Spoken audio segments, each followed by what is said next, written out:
అందరికీ నమస్కారం అండి. ఈరోజు మనం పి లక్ష్మీశేఖర్ గారు రచించిన ఉత్తరం అనే ఓ చక్కటి కథను విందాం. ఇక కథలోకి వెళ్దాం. సునీత, ఈ రోజు నువ్వు ఆఫీస్ నుంచి సాయంత్రం తొందరగా రామ్మా, పెళ్లి చూపులున్నాయి అన్నాడు రాజారావు. తండ్రి మాటలు విన్న సునీత ఒక్కసారి నిట్టూర్చుంది. మొదలయ్యింది పెళ్లి సీను. ఆషాఢమాసం 2 నెలలు ఎక్కువ ఉంటే బావుండు మనసులో అనుకుంది. అలాగే నాన్నా, నిర్లిప్తంగా ఉంది సమాధానం. సాయంత్రం 4 ఇంటికొచ్చేసింది సునీత. గబగబా తన రూంలోకి వెళ్లి తలుపేసుకుంది. సునీత, కొంచెం టీ తాగి ముఖం కడుక్కుని ఒక్క 10 నిమిషాలు నడుము వాల్చమ్మా, ముఖం మరీ వాడిపోయింది. వాళ్ళు 5:30కు వస్తామని ఫోన్ చేశారు అంది తల్లి. ఇప్పుడు కాదు, తర్వాత. నన్ను ఎవరు డిస్టర్బ్ చేయకండి, నేను టైంకొస్తాను. లోపల నుంచి సమాధానం. ఏమండి, ఏమిటి అమ్మాయి అలా వెళ్ళిపోయింది? ప్రేమాదోమ లాంటి వ్యవహారాలేవైనా ఉన్నాయంటారా? చచ్చా, అలాంటిదేమీ ఉండదు. నీ అనుమానం అంతే. అమ్మాయి చాలా మెచ్యూర్డ్ గర్ల్. తనకేం కావాలో నిర్భయంగా చెబుతుంది. నువ్వు వెళ్ళి పనులు చూడు, నేను వెళ్ళి స్వీట్లవి తెస్తాను అంటూ బయటకు వెళ్లాడు రాజారావు. పెళ్లిచూపుల తతంగం పూర్తయింది. అబ్బాయి తరపు వాళ్ళకి అమ్మాయి నచ్చింది. అబ్బాయి దొంగచూపులు చూస్తున్నాడు. బాబూ, నువ్వు అమ్మాయితో ఏమైనా మాట్లాడాలి అనుకుంటే మాట్లాడొచ్చు అన్నాడు రాజారావు. థ్యాంక్స్ అండి, వేరే రూము అంటూ నసిగాడు. పక్క రూంలో అమ్మాయి కోసం ఆత్రంగా ఎదురు చూస్తున్నాడు. సునీతను చూడగానే, మీరు నాకు బాగా నచ్చారు. నేను ఇంజనీర్ అన్న విషయం మీకు తెలుసు కదా. నాకు జీతం 5 అంకెల్లో ఉంటుందని. అఫ్కోర్స్ నేను మీకు నచ్చుతానులేండి. అయినా మీ అభిప్రాయం మీ నోటితో చెబితే బాగుంటుంది. నేను మీకు నచ్చానని మీరు అప్పుడే అనుకోవద్దు. అఫ్కోర్స్ నేను కూడా ఇంజనీర్నే. మీరు ఈ ఉత్తరం చదివి అప్పుడు మీ అభిప్రాయం చెప్పండి అంది సునీత. ఉత్తరం చదివిన వెంటనే ముఖంలో రంగులు మారడం స్పష్టంగా కనిపించింది సునీతకి. అబ్బాయి కోపంగా బయటకొచ్చి రాజారావు చేతికి ఉత్తరమిచ్చి, నాకు అమ్మాయి నచ్చలేదు. ఇలాంటి ఉత్తరం చూపిస్తే మీ అమ్మాయికి ఇక జన్మలో పెళ్లి కాదు అంటూ విసివిసా వెళ్లిపోయాడు. అతనితో వచ్చిన వాళ్ళందరూ సగం సగం స్వీట్లు చేతిలో పట్టుకొని తినాలా వద్దా అనుకుంటూ అక్కడ పెట్టి బయటకు నడిచారు. ఏమైందండి? ఆ ఉత్తరంలో ఏముంది? ఎందుకు అబ్బాయి అలా వెళ్ళిపోయాడు?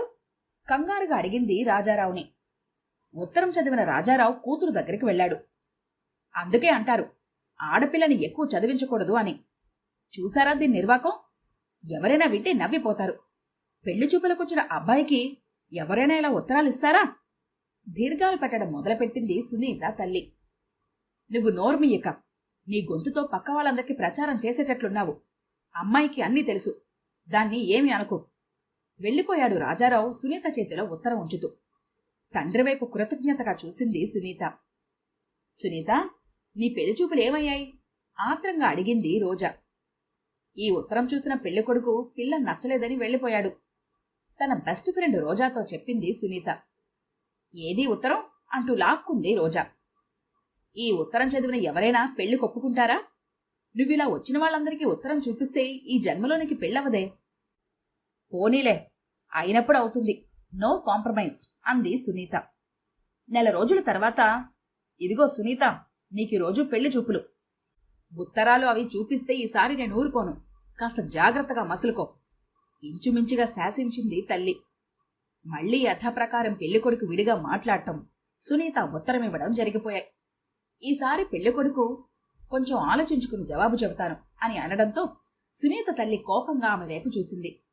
వాళ్ళు వెళ్లాక మళ్లీ తల్లి ఆగ్రహానికి బలి కావాల్సొచ్చింది సునీత. వారం రోజుల పాటు సునీతకి తల్లికి మధ్య కోల్డ్ వార్ నడిచింది. మూలిగే నక్క మీద తాటకాయ పడిన చందాన మరోసారి పెళ్లి చూపులు ముందుకొచ్చాయి సునీతకు. ఈసారి ఉత్తరం చూపిస్తే నా మీద ఒట్టు. ఈ సంబంధం కుదరకపోతే నేను చస్తాను అంటూ బెదిరించింది తల్లి. అమ్మా, పెళ్ళంటే జీవితాంతం కలిసి బ్రతకాలి. నా అభిప్రాయం నేను చచ్చినా మార్చుకోను. నువ్విలా బెదిరిస్తే నేను అస్సలు పెళ్లే చేసుకోను అంది సునీత. ఎందుకే దాన్ని అలా భయపడతావు? దానికన్నీ తెలుసు. నేను కూడా ఉత్తరం చదివాను. నాకు లేని బాధ నీకెందుకు అన్నాడు రాజారావు.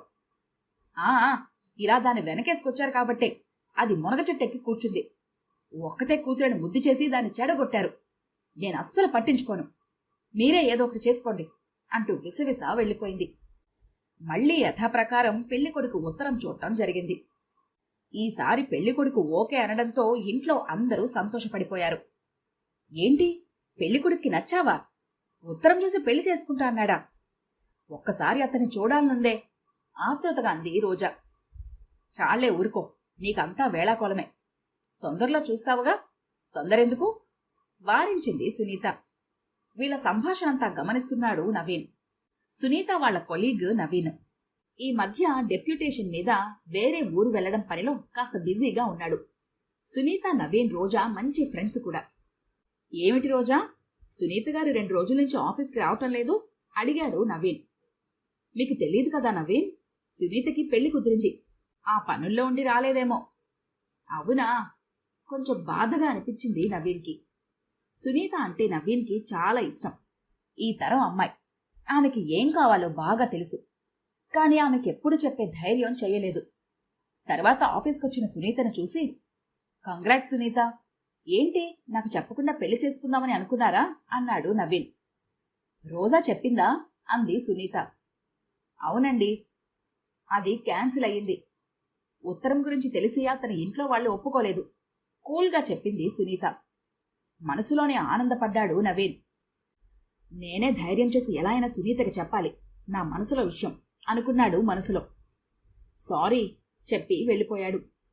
నార్మల్గా ఉన్న సునీతను చూసి రోజా, ఏంటి నీకింత కాన్ఫిడెన్సు? ఆ ఉత్తరం చూసి ఎవరైనా పెళ్లి చేసుకుంటారా? ఆ రోజు సాయంత్రం బస్టాప్లో ఉన్న సునీత దగ్గరకు ధైర్యం చేసి వెళ్లాడు నవీన్. సునీత, మీతో కొంచెం మాట్లాడాలి. మీరేమీ అనుకోకపోతే అలా పార్క్లో కూర్చుందాం రండి. నో ప్రాబ్లం, పదండి అంది సునీత. నాకు సూటిగా మాట్లాడడం అలవాటని మీకు తెలుసు కదా, కానీ ఎలా అడగాలో అర్థం కావటం లేదు. పర్వాలేదు చెప్పండి. నేను మిమ్మల్ని పెళ్లి చేసుకోవాలి అనుకుంటున్నాను. సునీత కళ్లలోకి సూటిగా చూస్తూ అడుగుతున్న నవీన్ను చూసి ఆశ్చర్యపోయింది సునీత. నవీన్, నాకీ మధ్య చాలా పెళ్లి చూపులు జరిగాయి. నిన్ననే ఓకే అన్న అబ్బాయికి వాళ్ళింట్లో నేను ఇచ్చిన ఉత్తరం చూసి నో చెప్పారు. మీకు ఈ రోజు ఉదయం చెప్పింది దాని గురించే. నేను మిమ్మల్ని పెళ్లి చేసుకోవాలని అనుకుంటే ఈ ఉత్తరం చదవండి. మీకు నచ్చితే సరే, లేకపోతే ఎప్పట్లాగే ఫ్రెండ్స్గా ఉండిపోదాం. ఉత్తరం చదివిన నవీన్ ఒక్కసారి సునీత వైపు చూసి ఏమీ మాట్లాడకుండా వెళ్ళిపోయాడు. మర్నాడు సునీతకి ఆఫీస్లో నవీన్ కనిపించకపోయేసరికి మొదటిసారి ఆమె మనసులో ఏదో తెలియని గిల్టీ ఫీలింగ్ అనిపించింది. ఉత్తరం విషయంలో ఏమైనా తప్పు చేస్తున్నానా అని మదనపడింది ఒక్క క్షణం. మరు నిమిషంలో మామూలుగా అయిపోయింది. తన కళ్ళని తానే నమ్మలేకపోతోంది. అలాగే నించుని ఉండిపోయింది. తల్లి మొహం ఆనందంతో వెలిగిపోతోంది. తండ్రి కూడా ఎంతో సంతోషంగా కనిపిస్తున్నాడు. నవీన్ వాళ్ళ పేరెంట్స్ తన కోసం ఇంట్లో ఎదురు చూస్తూ ఉండటం చాలా ఆశ్చర్యంగా అనిపించింది సునీతకు. సారీ సునీత, నిన్ను ఆశ్చర్యపరుద్దామని మా పేరెంట్స్ని కూడా తీసుకొచ్చేశాను. మరి పెళ్లి డేట్ ఎప్పుడు ఫిక్స్ చేయమంటావు? కొంటెగా అడిగాడు నవీన్. సునీత, నాకు ఎలాంటి భార్య కావాలని అనుకున్నానో అలాంటి లక్షణాలన్నీ ఉన్న నిన్ను అంత తేలిగ్గా వదులుకోలేను. అయినా ఉత్తరం చూసి నిన్ను పెళ్లి చేసుకోనని ఎలా అనుకున్నావు అన్నాడు నవీన్. పక్క గదిలో ఉన్న తల్లికి ఉత్తరం మాట వినిపించింది. తాంబూలాలు కూడా అప్పుడే అనడంతో వచ్చిన పెళ్లివారి హడావుడిలో ఉన్న సునీత తల్లికి ఉత్తరం గురించి తెలుసుకోవాలన్న ఆతృత మాత్రం తగ్గలేదు. అందరూ వెళ్లిపోయాక సునీత గదిలో టేబుల్ మీదున్న ఉత్తరం చూసింది తల్లి. భార్యాభర్తలంటే జీవితాంతం మంచి స్నేహితులుగా ఉండాలి. అన్ని బాధ్యతలు సమానంగా పంచుకోవాలి. ఒకరి మీద ఒకరికి నమ్మకం ఎప్పుడూ ఉండాలి.